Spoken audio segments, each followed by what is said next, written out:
Welcome to the channel of Education World. Welcome to your class of accountancy. आज हम लोग जो topic करने वाले हैं दैट इज गुडविल. हमने फंडामेंटल्स ऑफ पार्टनरशिप टॉपिक जो है वो कंप्लीट कर लिया है. पिछले लेक्चर्स में हम लोगों ने स्टडी किया था पार्टनरशिप क्या रहती है, पार्टनरशिप डीड क्या होती है, charge against profits, appropriation out of profits, past adjustments और गारंटी ऑफ प्रॉफिट्स, जिसमें हमारे पास एक मेजर पोर्शन जो था वो profit and loss appropriation account का भी था पार्टनरशिप अकाउंट्स में. तो हमने उस चीज को डील कर लिया. आज जो हम स्टडी करने वाले हैं that is goodwill. So goodwill जो है वो भी पेपर पॉइंट ऑफ व्यू से इंपॉर्टेंट है. तो हम लोग इसकी शुरुआत करते हैं. इस लेक्चर में हम सिर्फ इतना स्टडी करेंगे कि गुडविल क्या होती है, क्या इसके टाइप्स हैं, क्या इसका फीचर है और किन फैक्टर से ये इफेक्ट होती है. तो स्टार्ट करते हैं. What do you mean by goodwill? Goodwill is an intangible asset. Goodwill क्या रहती है? Goodwill is an intangible asset. Intangible asset किसको कहते हैं? जिसको आप टच नहीं कर सकते, ठीक है, जिसको आप देख नहीं सकते, जिसको आप सिर्फ फील कर सकते हो, दैट इज इंटेंजिबल. ठीक है. अब जैसे आपको हर तरफ जो है वो एप्पल का ब्रांड बहुत ही सुपीरियर और लग्जूरियस तौर से पेश किया जाता है आपके सामने, इसका मतलब उसकी रेपुटेशन अच्छी है, उसकी गुडविल अच्छी है. सो वो इंटेंजिबल फीचर है. वो कौन सा फीचर है? Intangible. It is a kind of reputation. ये क्या रहती है? रेपुटेशन रहती है किसी भी फर्म की रेपुटेशन को हम लोग गुडविल कहते हैं.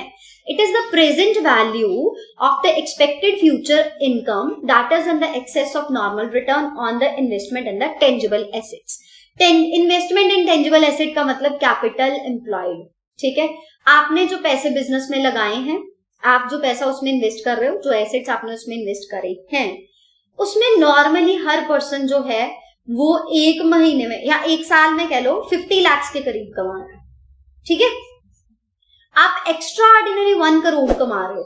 सो ये जो 50 लाख नॉर्मली सब अर्न कर रहे हैं, आप उससे एक्स्ट्रा 50 लाख अर्न कर पा रहे हो, तो इसका मतलब आपकी फर्म की रेपुटेशन अच्छी है. तो वो कैपेसिटी है ना जो आपकी फर्म की एक्सेस प्रॉफिट्स अर्न करने की, उसको हम गुडविल कहते हैं. That is known as goodwill. And present value of expected future income. अब अगर आज हम बैठ के प्रोजेक्शन करें कि इन फ्यूचर हम इतना पैसा कमा सकते हैं, वो हम किस बेसिस पे करेंगे? वो हम इसी बेसिस पे करेंगे कि प्रेजेंट जो आज के टाइम पे वैल्यू है हमारे बिजनेस की, उसकी वजह से हमारे इतने कस्टमर्स हो सकते हैं कि इतने का परचेज जो है या वो कंजम्पशन जो है वो हमारे प्रोडक्ट की करेंगे. ठीक है. तो हम फ्यूचर इनकम को एक्सपेक्ट करते हैं, प्रेजेंट वैल्यू कैलकुलेट करते हैं. That is goodwill. That is known as goodwill. उसको हम लोग क्या कहते हैं? गुडविल. सो अब नेक्स्ट स्टडी करते हैं. What are the features of the goodwill? Goodwill के क्या फीचर्स रहते हैं? देखो, goodwill is an intangible asset. यहां से ना एमसीक्यू का बड़ा मेजर पोर्शन कवर किया जाता है. आपको पूछा जाता है goodwill is a blank asset. Option दे दिया जाएगा इंटेंजिबल, फिक्टिशियस, टेंजिबल और नन ऑफ दीज. तो it is intangible asset because it can not be seen, it can not be touched, it can be felt only. Doesn't have existence separate from the business. Business से अलग इसकी कोई existence नहीं है. देखो, अगर business नहीं है ना, अगर मैं आपको ये कहूँ XYZ जो है उसके प्रोडक्ट बहुत ज्यादा सेल होते हैं, उसकी बड़ी अच्छी रेपुटेशन है, कस्टमर को बहुत अच्छे प्रोडक्ट्स प्रोवाइड करता है, सर्विसेज बहुत अच्छी प्रोवाइड करता है, तो आप ये कहोगे कि हमने तो कभी XYZ का नाम ही नहीं सुना, क्योंकि XYZ एग्जिस्ट ही नहीं करता. तो अगर बिजनेस एग्जिस्ट नहीं करता तो बिजनेस की गुडविल भी नहीं होती. तो गुडविल जो है वो हमेशा फर्म के नाम के साथ एसोसिएट रहती है. Goodwill is associated with the firm name, with the name of the firm. ऐसा रहता. Helps in earning the higher profits. ज्यादा से ज्यादा प्रॉफिट्स को अर्न करने के लिए हम लोग गुडविल को यूज करते हैं. कैसे होता है? अब जैसे मैंने एप्पल का एग्जांपल दिया, एप्पल के जो कस्टमर्स हैं वो एप्पल ब्रांड से बहुत ज्यादा लॉयल हैं. जब कोई नया लॉन्च करते हैं, जब वो नया मॉडल लॉन्च करते हैं आईफोन का, तो वो अपना पिछला मॉडल छोड़ के नए मॉडल के ऊपर शिफ्ट हो जाते हैं, बट शिफ्ट तो वो एप्पल पे ही रहता है ना. तो इट मींस आपके फर्म की अगर अच्छी रेपुटेशन है तो और कस्टमर बेस आपके साथ जुड़ेगा, कस्टमर आपके साथ लॉयल्टी से पेश आएगा, अल्टीमेटली आपकी सेल्स इंक्रीज होंगी, मार्केट शेयर इंक्रीज होगा और प्रॉफिट जो है वो ज्यादा से ज्यादा रहेंगे. Next is attractive force which brings in customers regularly to the place of the business. ये एक तरह की अट्रैक्टिव फोर्स है. अट्रैक्टिव फोर्स का मतलब बेटा ये चीज रहता है कि आप अट्रैक्ट होते हो, आप नाम से ही अट्रैक्ट होते हो. अब जैसे टाटा स्टील है, ऑटोमेटिकली जो कंपनीज हैं, जो कंस्ट्रक्शन कंपनीज हैं, वो इनसे अट्रैक्ट होती हैं क्योंकि इनकी रेपुटेशन बड़ी अच्छी है, इमेज बड़ी अच्छी है ना. तो कस्टमर्स इनके साथ जुड़ने की कोशिश करते हैं। सब्जेक्टिव कॉन्सेप्ट रहेगा। अब ये कैसे, मैं आपको बताती हूँ। इन केस मैंने आप सब स्टूडेंट्स को कह दिया कि एप्पल को स्टडी करो, एप्पल के आईफोन्स को स्टडी करो और मुझे बताओ कि इसकी रेपुटेशन ज्यादा क्यों है। आप में से कुछ लोग ये कहोगे कि इनके हर साल प्रॉफिट्स इंक्रीज होते हैं, एक एस्पेक्ट ये रहेगा। कुछ बच्चे मेरे को इस तरह से रिप्लाई करोगे कि मैम इनका जो है वो कस्टमर बेस बहुत ज्यादा स्ट्रांग है, इनके पास प्रोडक्ट की अवेलेबिलिटी रहती है। कुछ बच्चे ये रिस्पॉन्ड करेंगे कि मैम ये टेक ओरिएंटेड है, ये टेक्नोलॉजी में नई नई इनोवेशंस जो है वो करते रहते हैं, इसीलिए कस्टमर इनको ज्यादा पसंद करते हैं और इनकी रेपुटेशन अच्छी है। कुछ बच्चे जो है वो इस पॉइंट ऑफ व्यू से स्टडी करेंगे कि इनका मार्केट शेयर जो है वो ज्यादा है। वो क्यों ज्यादा है? क्योंकि ये नंबर ऑफ कंट्रीज में, मतलब मल्टीनेशनल कंपनी है और नंबर ऑफ कंट्रीज में इनका प्रेजेंस है। और कुछ बच्चे इस चीज को स्टडी करेंगे कि इनका ये जो iOS एंड ऑल है वो सबसे यूनिक है। इसका मतलब सब बच्चे अलग अलग तरह से अपने पॉइंट ऑफ व्यूज प्रेजेंट कर रहे हैं। तो किसी का भी जो ऑब्जेक्टिविटी अप्रोच तो नहीं है ना, सब्जेक्टिव कॉन्सेप्ट है ना, जिसको जो समझ में आ रहा है वो उसको उसी तरीके से स्टडी कर रहा है। That is why goodwill is subjective concept. क्योंकि ऑब्जेक्टिव में तो पता है कि एक ये आंसर है, यही सही है। ठीक है, सो आई होप आपको ये फीचर्स जो हैं वो इसके समझ में आ गए हैं। Next we have nature of goodwill.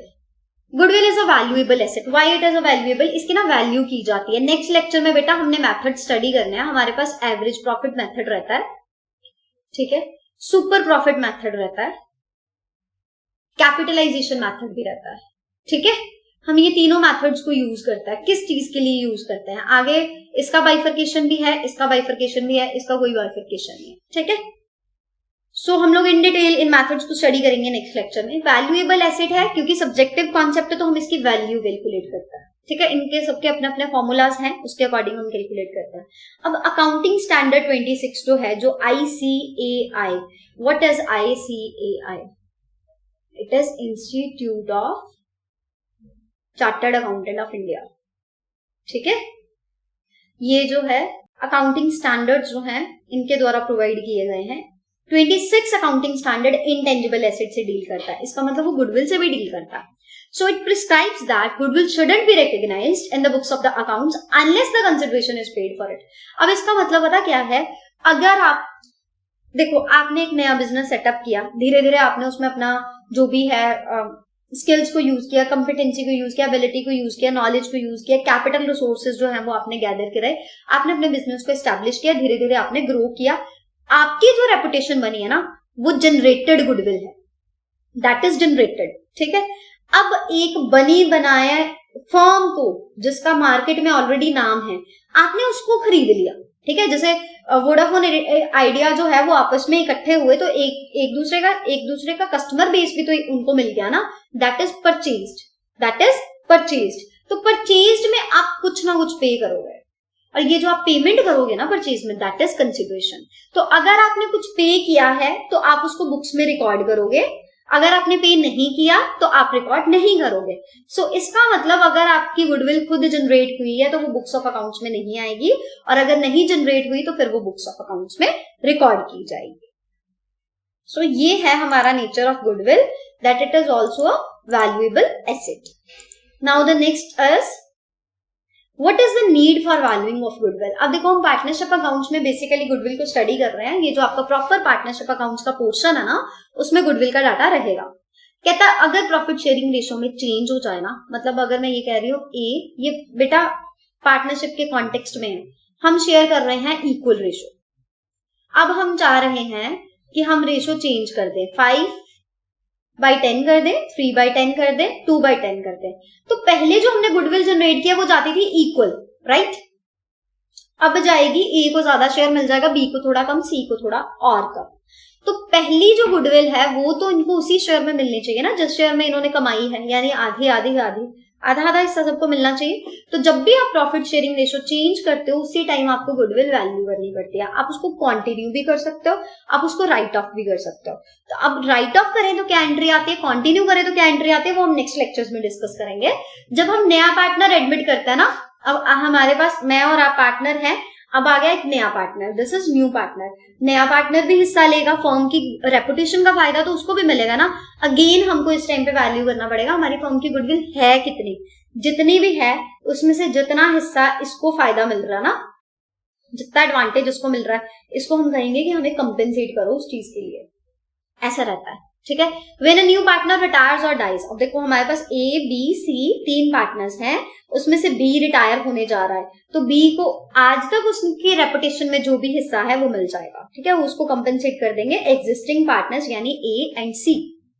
Next is when partnership firm is sold as a going concern. अब एक फर्म दूसरी फर्म को बेच दी गई, तो जोन सी फर्म हमने बेची, जो फर्म हमने बेची है उसकी क्या वैल्यू है मार्केट में, उसका गुडविल का क्या रेंज है, क्या वैल्यू है, उसके हिसाब से वैल्यू जो है वो ज्यादा या कम होती है।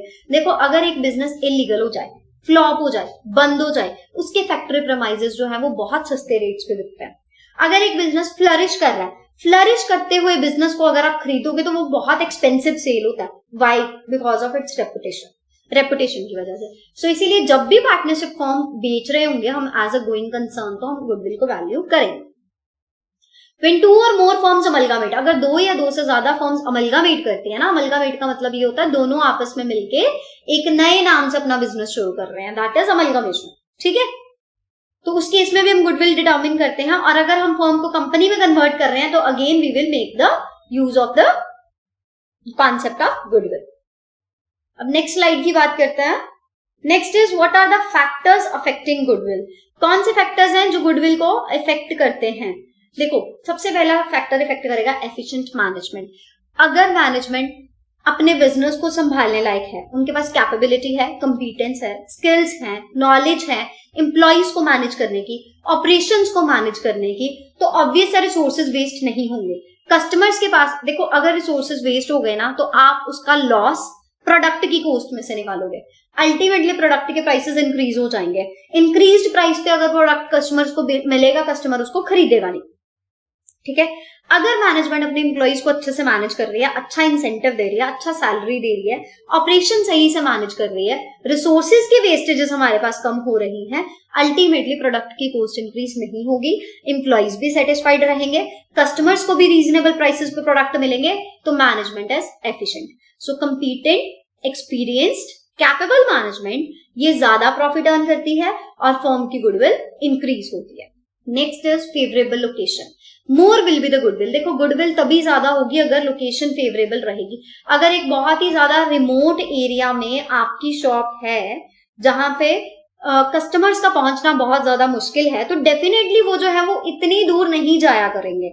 अगर बिल्कुल सेंटर में आपका प्लेस ऑफ बिजनेस है, कस्टमर्स आसानी से आपके पास आके अप्रोच कर सकते हैं, आपको जो रॉ मटेरियल मिलता है वो भी वहां पे ट्रांसपोर्टेड जो होता है वो लो कॉस्ट में हो जाता है, तो फेवरेबल प्लेस का आपको फायदा मिलता है, आपका रेपुटेशन इंक्रीज होता है उस चीज से indirectly.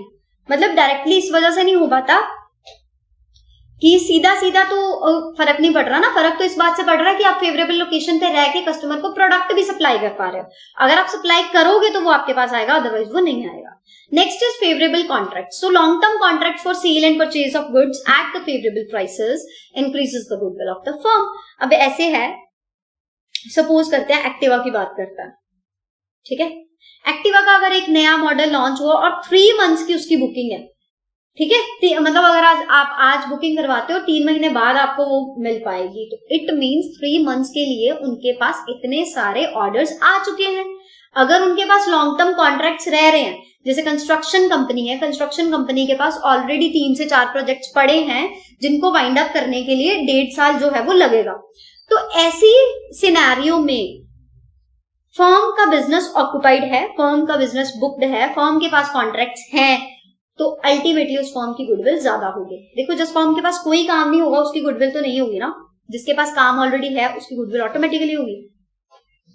Longer establishment of the business, business का एस्टेब्लिशमेंट अगर ज्यादा देर तक रहे, तो अगर बिजनेस का एस्टेब्लिशमेंट ज्यादा देर तक रहता है तो उसका कस्टमर बेस बहुत साउंड रहेगा, प्रॉफिट भी इंक्रीज होगा, सेल भी इंक्रीज होगी। नेक्स्ट इज, अब नेक्स्ट पे जाते हैं, क्योंकि जितना पुराना बिजनेस हो ना, अब एमडीएच है ना, एमडीएच जितना पुराना बिजनेस है उतना ही ज्यादा उसकी क्वालिटी, जो उसकी क्वालिटी पे डाउट ही नहीं करता अब कोई। ऐसी बात हो जाती है फिर। तो जितना पुराना बिजनेस हो उतना एक्सपीरियंस माना जाता है, और अगर वो इतनी देर तक सर्वाइव कर ले मार्केट में तो इसका मतलब कि उसने कस्टमर को बहुत अच्छे से सर्व करा है। Next is what are the advantages of the patents. Patents के क्या एडवांटेज रहते हैं? सबसे पहला, the firm which possesses the patents will have a better value of the goodwill. उनकी गुडविल की वैल्यू ज्यादा रहती है जिनके पास पेटेंट्स रहेंगे, ठीक है। जिनके पास पेटेंट्स रहेंगे उनकी गुडविल की वैल्यू ज्यादा रहती है। क्यों ज्यादा रहती है? क्योंकि पेटेंट्स ऐसे राइट्स हैं कि आप ही उस पर्टिकुलर फॉर्मूला या आइडिया को या प्रोसेस को यूज करके प्रोडक्ट बना सकते हो, ठीक है। आप ही अगर वो प्रोडक्ट बनाओगे, अगर पर्टिकुलर मेडिसिन को मैन्युफैक्चर करने का फॉर्मूला ही आपके पास है, राइट ही आपके पास है उसको मैन्युफैक्चर करने का, तो इसका मतलब बाकी जो फार्मास्यूटिकल्स कंपनी है वो उसको मैन्युफैक्चर नहीं कर सकती।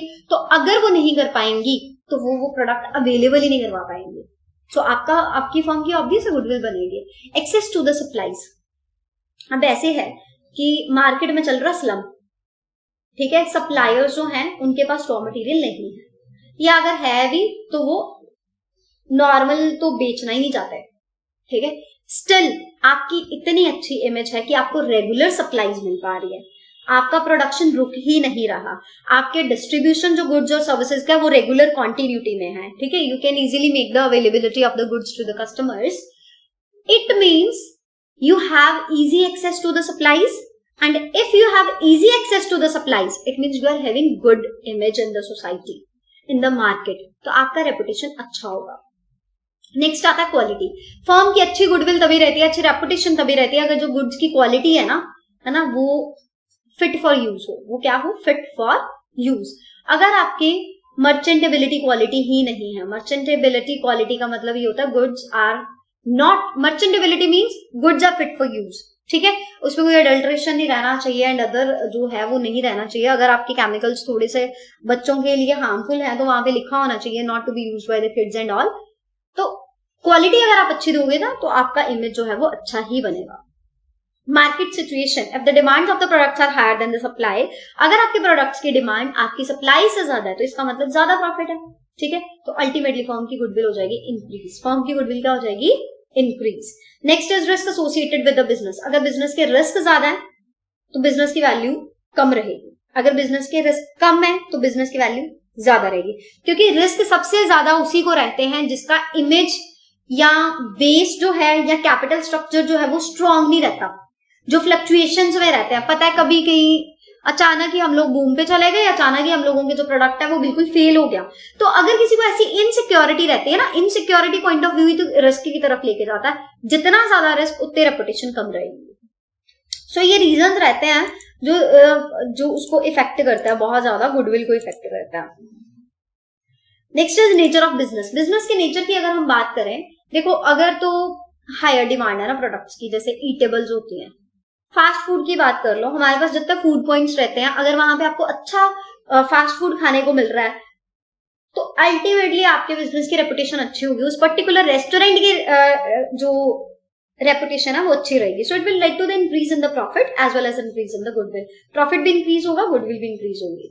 Next is past performance. Firms जो है वो ज्यादा प्रॉफिट अर्न कर रही हैं एक साल के बाद, है ना, हर साल बाद, तो गुडविल की ज्यादा वैल्यू रहेगी in compare to the firm earning lesser profits, जो कम प्रॉफिट्स कमा रही है। देखो अगर आपके प्रॉफिट का ग्राफ जा रहा है इस तरह से, ठीक है, ऑब्वियस आपके फर्म की रेपुटेशन धीरे धीरे कम होगी। अगर आपके प्रॉफिट्स का ग्राफ जा रहा है इस तरह से ऊपर ऊपर ऊपर जा रहा है ना, इंक्रीजिंग ट्रेंड शो कर रहा है, तो फर्म की रेपुटेशन ज्यादा होगी ना, क्योंकि इसका मतलब आपकी फर्म जो है वो मार्केट में बहुत ज्यादा हो रही है, पब्लिसाइज हो रही है, या कस्टमर्स जो है वो ज्यादा प्रेफर कर रहे हैं। Next is other factor. Sales services के बाद जो है अच्छे रिलेशंस, अच्छी लीवर कंडीशंस जो है वो भी इफेक्ट करती है। सो ये सारे फैक्टर्स रहते हैं जो गुडविल को मेजरली इम्पैक्ट करते हैं। Next classification of goodwill. दो तरह की गुडविल रहती है हमारे पास, purchase goodwill and self generated goodwill. Purchase goodwill की बात करते हैं जिसके लिए हमने कंसिडरेशन दी होती है, for which the consideration has been paid. मैंने आपको पहले भी बताया, आप एक बिजनेस खरीद रहे हो, आप एक बिजनेस खरीद रहे हो तो आप उसकी गुडविल के लिए पे करोगे, तो आप उसको रिकॉर्ड करोगे। अब पता कैसे लगेगा आपने गुडविल के लिए परचेज किया है, ये मैं आपको बताती हूँ। मैंने ना किसी कंपनी के एसेट्स खरीदे 5 लाख के, एक्चुअली उनकी मार्केट में वैल्यू है 5 लाख। सपोज करो मैंने सूरज लिमिटेड कंपनी से खरीदे और मैंने उसको पे किया 7 लाख। तो देखो मेरे एसेट की वैल्यू 5 लाख है, उसको मैंने परचेज कंसिडरेशन पे किया 7 लाख, जो हम पेमेंट करते हैं ना बिजनेस को खरीदने के लिए, उसको हम परचेज कंसिडरेशन कहते हैं। तो 7 लाख माइनस 5 लाख इज 2 लाख, ये हमारे लिए गुडविल रहेगी। ये क्या रहेगी? गुडविल। तो उसी चीज को मैंने सेंटेंस में मेंशन किया है, excess of purchase consideration over the value of net assets. Purchase consideration कितनी ज्यादा है नेट एसेट्स की वैल्यू से, उसको हम लोग कहेंगे goodwill. So features of goodwill, ये बिजनेस को परचेज करने पर अराइज होती है, क्योंकि इसके लिए कंसिडरेशन पे की जाती है, तो ये बुक्स ऑफ अकाउंट्स में रिकॉग्नाइज किया जाता है, as an asset balance sheet में शो किया जाता है। सब्जेक्टिव असेसमेंट रहती है, सेलर और परचेजर जो है ना दोनों अग्री करेंगे। अब ऐसा नहीं है कि मैंने बिजनेस खरीदा है तो सूरज अपनी मर्जी करेगा मुझे 7 लाख में बेचना। ऑब्वियस है दोनों में कुछ नेगोशिएशन रहेगा, दोनों का कंसेंसस रहेगा, दोनों अग्री करेंगे तो आप खरीदोगे, अदरवाइज नहीं। अमोर्टाइज्ड एट अर्लीस्ट, अब ये देखो सूरज के बिजनेस को जब मैं खरीद लूंगी तो नाम तो मेरे बिजनेस का चलेगा। ये जो मैंने 2 लाख गुडविल का पे किया ना, मुझे ये फटाफट अमोर्टाइज करना है। अमोर्टाइज का मतलब ये रहता है, जैसे डेप्रिसिएशन होती है ना टेंजिबल एसेट की, आपने +1 में स्टडी करा, डेप्रिसिएशन होती है टेंजिबल एसेट की, अमोर्टाइजेशन होती है इनटेंजिबल एसेट की। हम करते हैं राइट ऑफ। देखो कोई फर्म जब बंद होती है ना, थोड़ी देर तो उसका नाम रहता ही रहता है, ठीक है, इतना तो पता ही होता है कि इतने साल पहले ये फर्म बंद हुई है। तो इस गुडविल को हम लोग देखते हैं कब तक हमें इसको फायदा मिलना। सपोज करो 3 इयर्स तक मिलना है, तो हम इसको 3 साल से डिवाइड कर लेंगे 2 लाख को, और अमोर्टाइज कर दिया करेंगे, मतलब राइट ऑफ कर दिया करेंगे। सो ये तो था कि परचेज गुडविल। अब हम नेक्स्ट करेंगे कि सेल्फ जनरेटेड गुडविल जो है वो क्या चीज रहती है। सेल्फ जनरेटेड गुडविल जो हम खरीदते नहीं है, हम अपनी मेहनत से, मैनेजमेंट की एफिशिएंसी से, अपने एफर्ट्स लगा के, अपने ऑपरेशंस को स्ट्रॉन्ग करके, अपने बिजनेस आइडियाज को रिफाइन करके हम जो गुडविल कमाते हैं, that is known as self generated goodwill. बिल्कुल भी अकाउंटिंग स्टैंडर्ड 26 के अकॉर्डिंग इसको एज द एसेट रिकॉग्नाइज नहीं किया जाता। रहती तो सब्जेक्टिव असेसमेंट है, क्योंकि वो तो सारों की सब्जेक्टिव असेसमेंट रहनी, गुडविल कॉन्सेप्ट ही ऐसा है, इंटरनली जनरेट होती है, बेनिफिट इसका बहुत सारा मिलता है हमें, बट जितने फैक्टर्स हमने स्टडी किया ना उनकी वजह से ये जनरेट होती है, जितने फैक्टर्स हमने स्टडी किया ना उनकी वजह से ये जनरेट होती है, बट ये अकाउंटिंग स्टैंडर्ड 26 के अकॉर्डिंग जो है वो नहीं डील की जाती, मतलब उसको एज एन एसेट आप नहीं लिखते। अब हम करते हैं question answer session. Goodwill is defined as, तो इनटेंजिबल एसेट रहता है, क्यों? क्योंकि कैन नॉट बी सीन, हम इसको देख नहीं सकते, कैन नॉट बी टच्ड, हम इसको टच नहीं कर सकते, and can be felt only. कहां से पता लगेगा? जब हमारी सेल्स इंक्रीज हो जाएंगी, जब हमारी सेल्स इंक्रीज हो जाएंगी तो हमें पता लग जाएगा कि यार हमारी गुडविल जो है वो फर्म की है।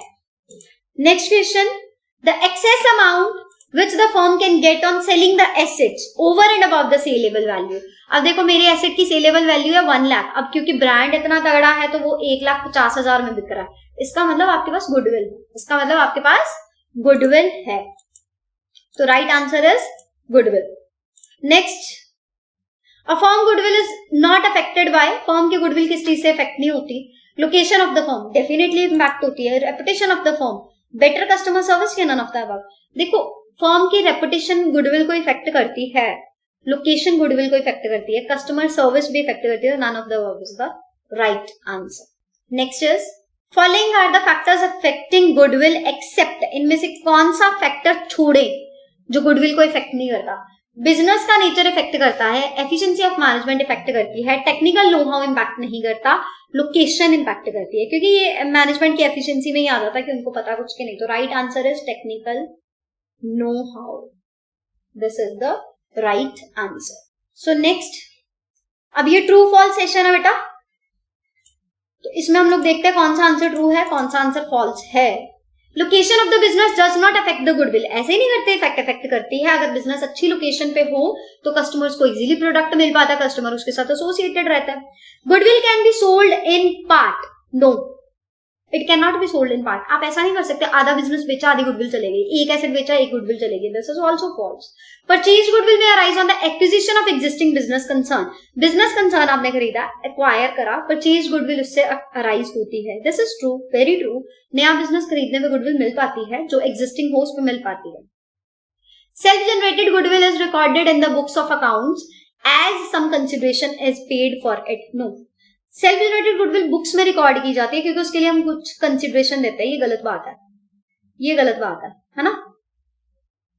क्यों? क्योंकि हम उसके लिए कुछ कंसिडरेशन पे नहीं करते, वो हमारे एफर्ट से बनती है। Goodwill is a fictitious asset false. बेटा फिक्टिशियस एसेट क्या होता है? Deferred revenue expenditure is the example of the fictitious asset. Fictitious asset वो चीज होती है जिसकी वैल्यू जो है वो हमें रहती है बिजनेस में, हम लॉन्ग टर्म में उसको राइट ऑफ करते हैं। Goodwill is valued during the dissolution of the firm. गलत, ऐसी बात नहीं है, डिसोल्यूशन पे गुडविल की कोई वैल्यू नहीं रहती। So this is all about the goodwill. See you soon in the next lecture. अगर आपको कोई डाउट रहेगा तो एजुकेशन वर्ल्ड कॉमर्स चैनल पे आप पूछ सकते हैं। Thank you.